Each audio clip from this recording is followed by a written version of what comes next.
السلام علیکم غامدی صاحب۔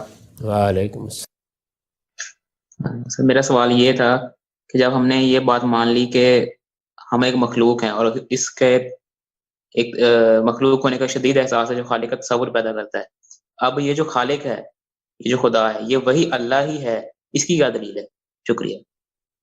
جی ہماری عقل تو بس یہیں تک لے جائے گی کہ ہم مخلوق ہیں، اور ہر مخلوق بہرحال خالق کا تقاضا کرتی ہے، ہونا چاہیے، یہاں تک عقل لے جائے گی۔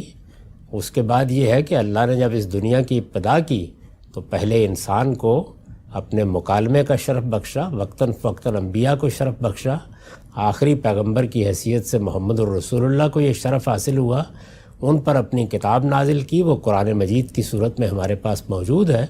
تو ہمارے علم کے ذرائع میں ایک چیز ہمارا مشاہدہ ہے، پھر ہم اس سے عقلی استنباط کرتے ہیں، عقلی استنباط یہیں تک پہنچاتا ہے، صورت میں ہمارے پاس موجود ہے تو کہ خدا کو ہونا چاہیے یا خالق کو ہونا چاہیے، یا اسی طرح قیامت کو ہونا چاہیے تاکہ جزا و سزا ہو، یہ اطلاع پیغمبروں نے دی ہے، اور پیغمبروں کو ہم قرآن مجید کی بنیاد پر مانتے ہیں۔ قرآن مجید اپنے وجود کے اور اللہ کی طرف ہونے کے اسی طرح کے عقلی دلائل رکھتا ہے جس طرح کے عقلی دلائل ہم باقی چیزوں کے دیتے ہیں۔ یہ ترتیب ہے اس کو جاننے کی۔